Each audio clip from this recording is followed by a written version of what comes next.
தொழிலதிபர் டாக்டர் நல்லி குப்புசாமி பிறந்தநாள் விழா மற்றும் புத்தக வெளியீட்டு விழா சென்னையில் உள்ள செட்டிநாடு வித்யாஸ்ரம் அரங்கில் அண்மையில் நடைபெற்றது. இவ்விழாவில் தொழிலதிபர் டாக்டர் நல்லி குப்புசாமி, பாரதிய வித்யா பவன் தலைவர் என் ரவி, மெட்ராஸ் பல்கலைக்கழக தமிழ் மொழிகளின் பேராசிரியர் வை மணிகண்டன் உள்ளிட்ட பல சிறப்பு விருந்தினர்கள் கலந்து கொண்டனர்.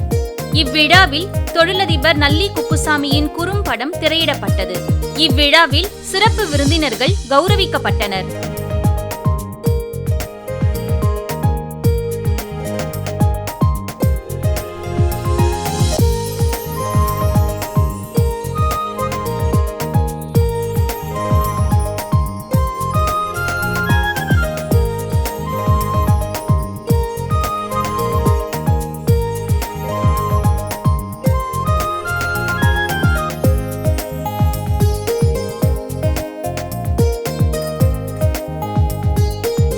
இவ்விழாவின் முக்கிய நிகழ்வாக முனைவர் நல்லி குப்புசாமியின் புத்தகங்கள் வெளியிடப்பட்டது. இவ்விழாவில் மேடையில் உள்ள சிறப்பு விருந்தினர்கள் புத்தகங்களை பெற்றுக் கொண்டனர். இசை புரவலரும் தொழிலதிபருமான டாக்டர் நல்லி குப்புசாமி இவ்விழாவில் பேசுகையில், மதிப்பிற்குரிய நண்பர் உயர்திரு என் ரவி அவர்களே, பேராசிரியர் மணிகண்டன் அவர்களே, திரளாக வருகை தந்துள்ள எனது நண்பர்களே, உங்கள் அனைவருக்கும் என் வணக்கத்தை தெரிவித்துக் கொள்கின்றேன். அனைவரையும் வருக வருக என்று இரு கரகம் கூப்பி மனதார வரவேற்கின்றேன். ஒரு ஆங்கில புத்தகமும் ஒரு தெலுங்கு புத்தகமும் 4 தமிழ் புத்தகங்களும் வெளியிடப்படும் என் பிறந்தநாள் விழாவிற்கு தலைமை தாங்க உயர்திரு என் ரவி அவர்களை அழைத்தபோது அவர் உடனே ஒப்புக்கொண்டார். கடந்த 30 வருடங்களுக்கு மேலாக நான் உயர்திரு ரவி அவர்களை அறிவேன். அவரை இந்து பத்திரிகை அலுவலகத்தில் பல முறை சந்தித்திருக்கிறேன். பல பொது விழாக்களில் சந்தித்திருக்கின்றேன். இப்போது கூடுதல் பழக்கம் இருந்து வருகிறது. காரணம், பாரதிய வித்யா பவனின் சென்னை கேந்திராவிற்கு அவர் தலைவர், நான் துணைத் தலைவர். அதனால் பாரதிய வித்யா பவன் சம்பந்தமான அலுவல்களிலும் விழாக்களிலும் சந்தித்து பேசி வருகின்றேன். அவரது குணநலங்கள் எனக்கு மிகவும் பிடித்தவை. மென்மையான நபராக இருக்கும் ஒருவர் திறமையாக நிர்வாகம் செய்து வர முடியும் என்பதை உணர்த்தும் நிர்வாகி அவர். அவர் கோபப்பட்டோ அல்லது அதிர்ந்து பேசியோ நான் பார்த்ததில்லை. அளவாக பேசுவார், மிகச் சரியாக வழிகாட்டுவார். பாரதிய வித்யா பவனில் அவருடன் இணைந்து பணியாற்றுவது எனது பாக்கியம் என்றே கருதுகின்றேன். பாரதிய வித்யா பவன் எத்தனையோ வருஷமாக நடக்கிறது. இன்றைக்கி தேதியில் இவரது வழிகாட்டலின்படி ராமசாமி அவர்கள் வந்திருக்காங்க. அவருடைய உழைப்பினால் 2 பேருடைய முயற்சினால் மிகப்பெரிய அந்தஸ்தை அடைஞ்சிருக்கு. பல விஷயங்கள் சமீபத்தில் தான் தெரிஞ்சினேன், என்னென்ன கிளாஸுகள் அவங்க நடத்துகிறாங்கன்னு சொல்லிட்டு. எனக்கு தெரிஞ்சது சமஸ்கிருதம் கிளாஸ் நடக்கிறது, கம்ப்யூட்டர் நடக்கிறது, அப்புறம் சங்கீத சம்மந்தமாக. அப்புறம் அன்றைக்கி கிட்டத்தட்ட 23-24 விதமான கராத்தியா முதற்கொண்டு எல்லாமே சொல்லி கொடுக்குறாங்க. நான் இந்த பாரதியம் என்றென்றும் ரவி அவர்களுக்கும் ராமசாமி அவர்களுக்கும் வெங்கடேஷ் அவருடைய மாப்பிள்ளைக்கும் நான் கடமைப்பட்டிருக்கோன்னு சொல்லணும். நான் அதிர்ந்து போனேன். அன்றைக்கி அவ்வளோ சிறிய கட்டத்தில் இவ்வளோ சொல்லி கொடுக்குறாங்களான்னு. மீண்டும் ரவி அவர்களுக்கு என்னுடைய அவர் என் சிறந்தாய்ச்சி என்னுடைய பணிவான வணக்கத்தை தெரியப்படுத்திக் கொள்கிறேன். இன்று உயர்திரு என் ரவி அவர்கள் வெளியிடும் 6 புத்தகங்களில் ஒன்றை அவரே மதிப்பீடு செய்கிறார். அந்த புத்தகம் நல்லி தி மேன் தி பிராண்ட் என்ற தலைப்பில் நண்பர் உயர்திரு நடராஜன் எழுதியுள்ள என் வாழ்க்கை வரலாறு. உயர்திரு நடராஜன் உயர்திரு என் ரவி அவர்களிடம் உதவி ஆசிரியராக பணியாற்றியவர், தன்னை நன்கு ஆதரித்தவர் என்று நண்பர் நடராஜன் என்றும் சொல்வார். பேராசிரியர் என் மணிகண்டன் அவர்கள் 6 புத்தகங்களின் முதல் பிரதிகளை பெற்றுக்கொள்ள எங்கள் அழைப்பை ஏற்று இங்கே வருகை தந்திருக்கின்றார். இவர் சென்னை பல்கலைக்கழகத்தில் தமிழ் மொழித்துறை தலைவராக இருக்கிறார். பாரதியின் படைப்புகளை ஆழ்ந்து படித்துள்ளவர். அவற்றை பற்றி மிகவும் சிறப்பாக சொற்பொழிவாற்றக்கூடியவர். பல ஆய்வுக் கட்டுரைகளை எழுதியிருக்கின்றார். எம்ஃபில், PhD பட்டம் பெற விரும்பியவர்களுக்கு வழிகாட்டியாக இருந்திருக்கின்றார். ஞானம் தந்த ஞானானந்தர், தேன்கூடு என்ற 2 புத்தகங்களை இவர் இங்கே மதிப்பீடு செய்ய இருக்கின்றார். இவரது மதிப்புரை கேட்க நான் மிகவும் ஆவலாக காத்து கொண்டிருக்கிறேன். சென்ற வருடம் ஆர் நடராஜன் அவர்கள் எழுதிய நல்லிதே நல்லி என்ற தமிழ் நூலை எங்கள் நிறுவனத்தில் பணியாற்றும் உயர்திரு NV சுப்பாராவ் அவர்கள் தெலுங்கில் மொழிபெயர்த்திருக்கின்றார். இந்த நூலின் சிறப்பினை பற்றி சக ஊழியரான செல்வி PM ஹேமாவதி அவர்கள் தெலுங்கிலேயே மதிப்புரை வழங்க இருக்கின்றார். எங்கள் நிறுவனத்தின் புத்தகப் பிரிவில் பணியாற்றும் கலை ஆர்வலர் இவர் திரு KJ சூரியநாராயணன் நல்லியல்பு நூலை எழுதியிருக்கின்றார்.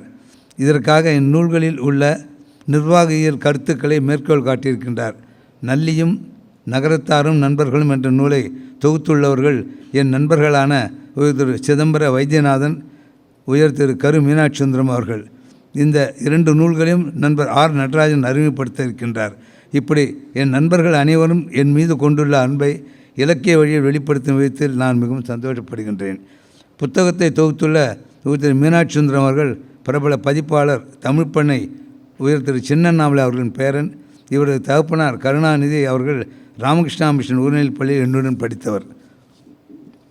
இந்த அரங்கில் இந்த விழாவை நடத்துவதற்கு இரவு விருந்துக்கும் ஏற்பாடு செய்துள்ள குமாரராணி மீனாமுத்தியா அவர்களுக்கும் உயர் திரு கருப்பையா அவர்களுக்கும் ஒரு திரு மீனாட்சி சுந்தரம் அவர்களுக்கும் என்னுடைய மனமார்ந்த நன்றியை நான் தெரிவித்துக் கொள்கின்றேன். ஏன்னா குமாரராணி இல்லைன்னா இந்த நிகழ்ச்சியே இல்லை. 3 வருடம் இந்த கொரோனா காலத்தில் இந்த நிகழ்ச்சி நிறுத்தப்பட்டிருந்தது. அதுக்கப்புறம் நான் நடத்தலாமா வேணாமான்னு யோசிச்சுட்டு இருந்தேன். அப்போது ஒரு நாள் அவருடைய உதவியாளரோடு பேசிகிட்டு இருக்கும்போது நான் இப்போ தயக்கமாக இருக்கேன் எனக்கு செய்கிறதுக்கு அப்படின்னு சொன்னபோது அவங்க குமாரராணிகிட்ட சொன்னபோது ஏன் நம்ம இதிலே செய்யலாம்னு சொல்லிட்டு அவங்க சொன்னாங்க. அவங்களுக்கு நான் ரொம்ப கடமைப்பட்டிருக்கேன். இல்லாட்டி இந்த விழா 2வது வருஷம் இவ்வளோ சிறப்பாக நடக்காது. இன்னும் பல இடங்களுக்கு அவங்க கண்ணதாசன் விளக்கு பல இடங்களுக்கு கொடுக்குறாங்க. எதுக்கும் அவங்க ஒன்றும் எதிர்பார்க்கறது இல்லை. இந்த இடத்துல நல்ல விஷயங்கள் நடக்கும்னு எதிர்பார்ப்பாங்க. அந்த முறையில் எனக்கும் இந்த ஹாலை கொடுத்த உதவிக்கு நான் எங்கள் குடும்பம் உள்ள வரைக்கும் நாங்கள் அவங்களுக்கு கடமைப்பட்டிருக்கேன்னு சொல்ல நான் அதை கடமைப்பட்டவனாக இருக்கிறேன். அதே மாதிரி இன்றைக்கு இந்த அழகான இந்த வீடியோ கிளிப்பிங்ஸ் என்னுடைய சகோதரனுடைய மகன் ஜக்கு என்ற ஜெகநாதன் அவர்கள் ஏற்பாடு செஞ்சுருந்தார். ரொம்ப அற்புதமாக இருந்தது. நான் கூட எதிர்பார்க்கல இவ்வளோ அழகாக இருக்குன்னு. அவருக்கும் நான் என் குடும்பத்தின் சார்பில் நன்றியும் வணக்கத்தையும் தெரியப்படுத்திக் கொள்கின்றேன். புத்தகங்களின் பதிப்பாளர்களுக்கும் விரைந்து அச்சிட்டு தந்த அச்சகத்தாருக்கும் புகைப்பட கலைஞர் உயர் யோகாவிற்கும் என் மனமார்ந்த நன்றியை இந்த சமயத்தில் தெரிவித்துக் கொள்கின்றேன். இந்த விழாவின் சிறப்பு விருந்தினர்களான உயர் திரு என் ரவி, பேராசிரியர் யா மணிகண்டன், தொகுப்புரை வழங்கும் திரு CV சந்திரமோகன் ஆகியோரையும் உங்கள் அனைவரும் மீண்டும் ஒரு முறை வருக வருக என்று சொல்லி வரவேற்கின்றேன். நன்றி. இவ்விழாவில் பாரதிய வித்யா பவனின் தலைவர் என் ரவி சிறப்பு விருந்தினராக கலந்து கொண்டு the 85th birthday celebration of Sri Nalli Kuppusamy Chettiar and the release of the books on him and by him. There are few persons more worthy of a biography than Sri Nalli Kuppusamy Chettiar, and few writers more suitable to the task than Sri R. Natarajan.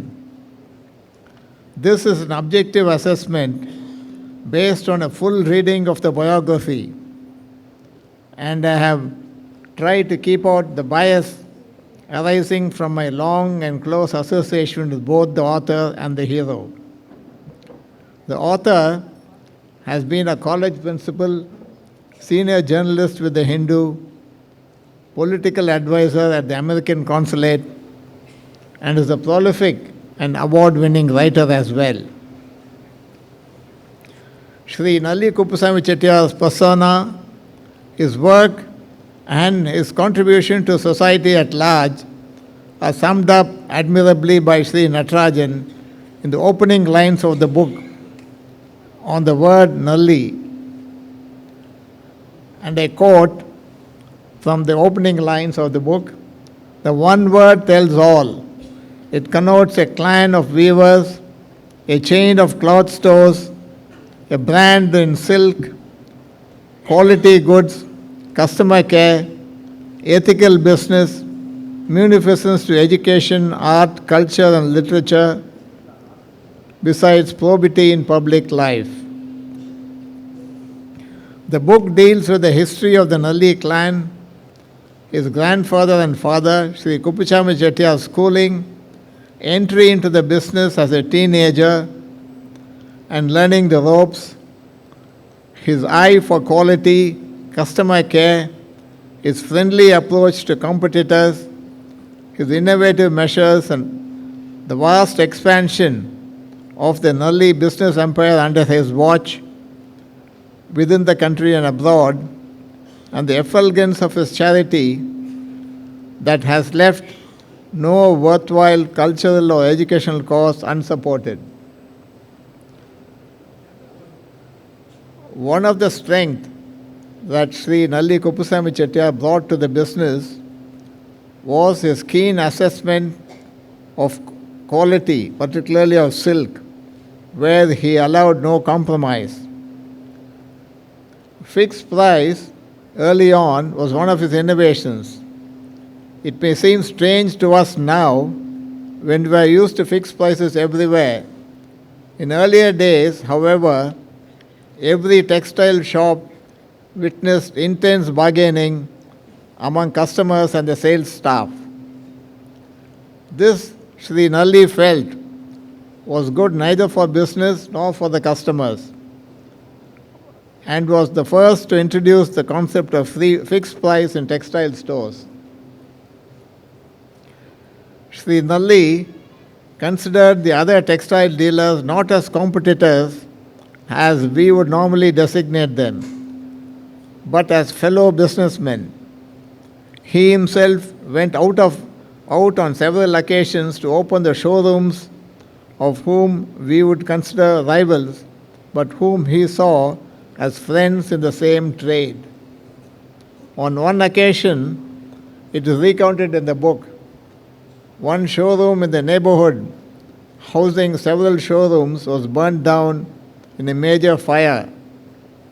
This resulted in a loss to not just the owner of the particular showroom, but to the neighboring showrooms as well, as they had to shut down for several days. When the affected owners approached Sri Nalli with the suggestion that they should all sue the owners of the showroom that was burnt, he advised them not to, pointing out that it could happen to them, and if they were in that unfortunate position, they would not like to be sued. The attachment of several generations of families to Nallis, where they would traditionally get their wedding saris, is legendary.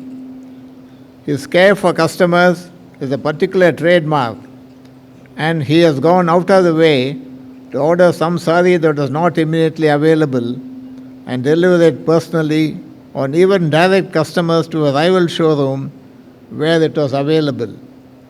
He has simplicity and probity written all over him. He sits in a small room, as we saw in the video, in the Panagal Park showroom, where it all began, on a wooden chair with identical chairs for the guests as well. And traditional customers would always want to receive their purchases directly from his hands, and they were even waiting for him to come back if he had been called away on some exigency. Sri Nalli has supported not just his alma mater, the Ramakrishna Mission High School, but several other educational institutions as well. There is no Sabha or cultural organization in Chennai that has not benefited from his munificence. In the Bharatiya Vidya Bhavan, Chennai, where Sri Nalli and I are colleagues on the committee, on principle, we do not have tickets or membership, and everyone can attend any program free of charge. But we still have to have auditorium expenses, and we have to pay the artists as well. It is the benevolence of Sri Nalli and his colleagues, including Sri Murli, who is sitting here, that helps us to keep going in this effort to foster and spread culture. And we are most thankful to him. His nurturing approach to his family, now the fifth generation has also come in, his ever-smiling, friendly approach to all his customers and his fellow traders as well. In all, it is a very well-written account of an examined life well lived. And I have great pleasure in participating in this grand event. Chennai பல்கலைக்கழகத்தில் இன்று தமிழ் மொழி மணக்கிறது என்றால் முனைவர் மணிகண்டன் அவர்களின் இருப்பு நமக்கு புலனாகிறது. தமிழ் மொழிக்கு அது மிகுந்த பலனாகிறது. எண்ணற்ற நூல்களை எழுதியவர், பல்வேறு விருதுகளை பெற்றவர். ஞானம் தஞ்ச ஞானானந்தர் மற்றும் தேன்கூடு 2 நூல்களையும் தனக்கே உரித்தான பாணியில் ஆய்வுரை செய்ய வருகிறார் முனைவர் வி. மணிகண்டன், பேராசிரியர், சென்னை பல்கலைக்கழகத்தின் தமிழ்துறை தலைவர். அன்புடன் வருக, ஆய்வுரை தருக. மகிழ்ச்சியும் நிறைவும் தருகின்ற மாலை பொழுது, பின்மாலை பொழுது. சான்றோர்கள் நிறைந்த அரங்கு. பாரதியார் தன்னுடைய பாஞ்சாலி சபதத்தை நல்லி உள்ளிட்டவர்களுக்குத்தான் பாத காணிக்கையாக படைத்தாரோ படைத்திருக்கிறார் என்று சொல்ல தோன்றுகிறது. இது என்ன பெரிய வார்த்தையாக இருக்கே, பாத காணிக்கை.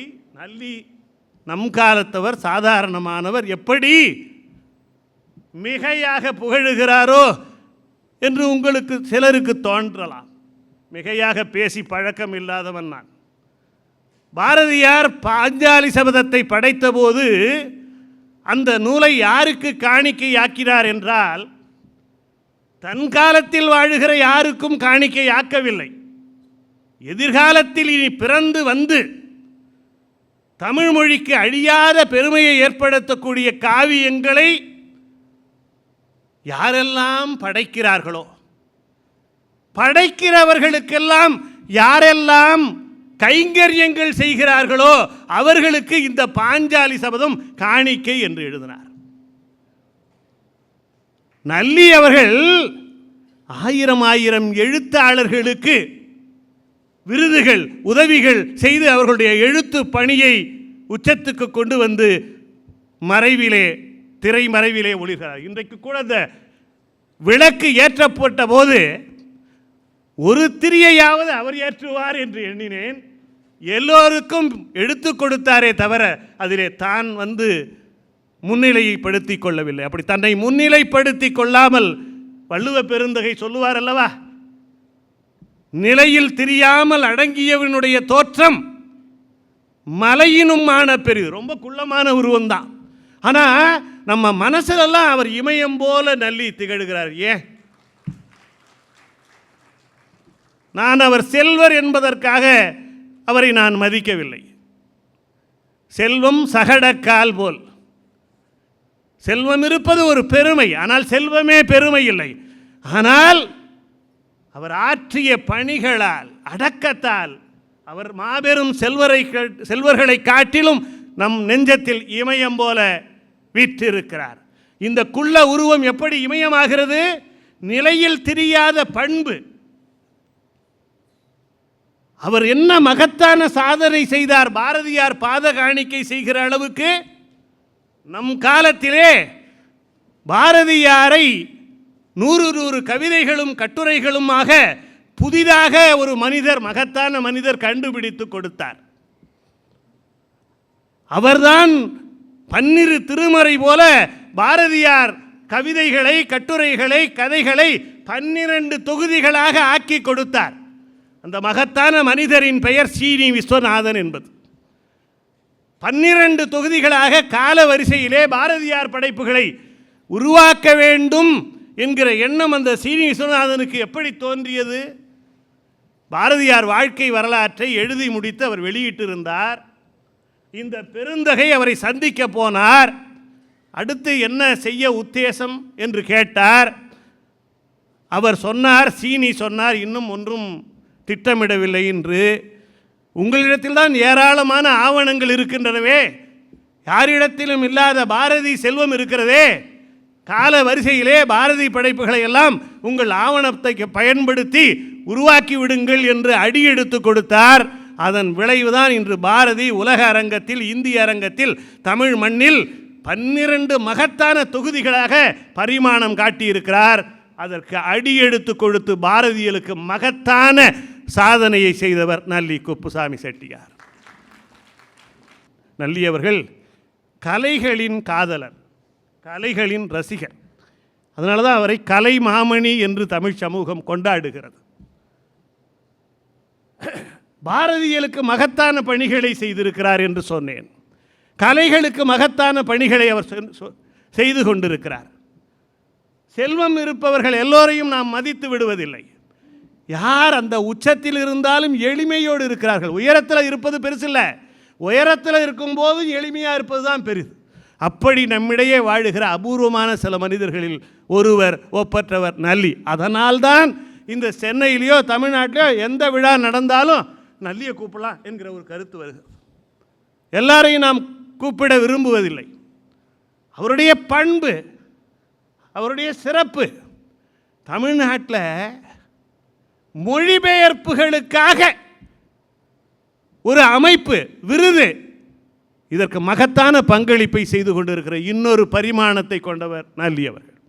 திசை எட்டும் இதழ் வாயிலாக தமிழ்நாட்டில் மொழிபெயர்ப்பை ஒரு காலத்தில் பொருட்படுத்தினதே இல்லை. இப்பொழுது பல அமைப்புகள் உருவாகி இருக்கிறதுனாலும் நல்லி அவர்களுக்கு அந்த தமிழில் மொழிபெயர்ப்பு இலக்கியங்கள் செழிப்பதற்கு அவருடைய அரவணைப்பு, ஆதரவு, அருள் மிகப்பெரிய துணையாக இருக்கிறது. இப்படி பல பரிமாணங்களில் நம்மிடையே வாழ்ந்து வழிகாட்டி கொண்டு செயல்பட்டு கொண்டிருக்கிற செம்மாந்த மனிதர் நல்லி அவர்கள். இந்த விழாவிலே 6 நூல்கள் வெளியிடப்பட்டிருக்கின்றன.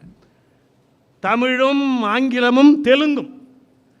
இந்த இடத்துல ஒன்றை சொல்ல வேண்டும். செட்டியார் அவர்களுக்கு தெலுங்கு தாய்மொழி. எனக்கு ஒரு நினைவு கூறுகிறது. நான் சென்னை பல்கலைக்கழகத்தின் தமிழ் மொழித்துறையிலிருந்து வந்திருக்கிறேன். தென்னகத்தின் தாய் பல்கலைக்கழகம் சென்னை பல்கலைக்கழகம்.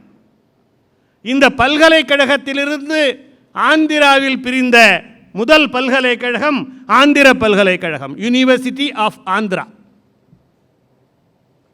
அந்த காலத்தில் 1925 டிராவிடியன் இந்தியா என்று ஒரு புத்தகம் வந்தது. அதற்கு சிஆர் ரெட்டி என்பவர் அணிந்துரை எழுதினார். யார் இந்த சிஆர் ரெட்டின்னா? அவர் தான் சி ராமலிங்கா ரெட்டின்னு ஆந்திர பல்கலைக்கழகத்தின் முதல் துணைவேந்தர். அவர் விட்டுட்டு போன இடத்துல பணிக்கு வந்தவர் தான் சர்வப்பள்ளி ராதாகிருஷ்ணன். அப்படின்னா எவ்வளவு பெரிய ஆளுமைன்னு நினைத்து பாருங்கள். அந்த சிஆர் ரெட்டி அந்த புத்தகத்தின் அணிந்துரையில் எழுதினார், நான் ஒரு தெலுங்க தாய்மொழியாக கொண்டவன், மொழிபெயர்ப்பில் இந்த 2 இலக்கியங்களை படிக்கும்போது என் ஆன்மாவையே அந்த 2 கொள்ளையடிக்குது. எனக்கு இதை மூல மொழியிலேயே படிக்கிற பேரு வாய்க்கலையே, எனக்கு தமிழ் படிக்க தெரியாதே என்று அவர் வருந்தி எழுதினார். யார்? தெலுங்கு தாய்மொழியாக கொண்ட சிஆர் ரெட்டி. எந்த 2 இலக்கியத்தை சொன்னார்? சிலப்பதிகாரத்தையும் மணிமேகலையும் சொன்னார். சிலப்பதிகாரத்தையும் மணிமேகலையும் போன்ற இலக்கியம் என் தாய்மொழியான தெலுங்குல இல்லை, அதை தமிழிலேயே படிக்கிற பேரு இல்லாத தெலுங்கனாக இருக்கிறேனே நான் என்று எழுதினார். தமிழ் இலக்கியங்கள் எல்லாவற்றையும், பாரதியின் அத்தனை படைப்புகளையும் தமிழிலேயே படிக்கும் பேறு பெற்ற தாய்மொழியை தெலுங்காக கொண்ட மகத்தான ஆளுமை நல்லி குப்புசாமி செட்டியார். தமிழ்நாடு முதலமைச்சர் மாண்புமிகு மு.க. ஸ்டாலின் அவர்கள் வாழ்த்து செய்தியை அனுப்பியிருக்கிறார். இன்று 9/11/2024 அகவை 85 காணும் பத்மஸ்ரீ நல்லி குப்புசாமி செட்டியார் அவர்கள் என் நெஞ்சார்ந்த பிறந்தநாள் நல்வாழ்த்துக்களை தெரிவித்துக் கொள்கிறேன். தொழிலதிபராக இளைஞர்களுக்கு வேலைவாய்ப்பளித்தும் இயல், இசை, நாடகக்கலை அனைத்திற்கும் அருந்தொண்டாற்றுவதோடு கல்விப் பணியும் ஆற்றி வரும் திரு நல்லி குப்புசாமி செட்டியார் அவர்கள் நல்ல உடல்நலத்துடன் பல்லாண்டு வாழ வாழ்த்துகிறேன். அன்புடன் மு.க. ஸ்டாலின் அவர் பூங்கொத்தையும் கொடுத்து அனுப்பியிருக்கிறார். அதை இப்பொழுது இந்த மேடையிலே அவர்களுக்கு வழங்கப்படுகிறது.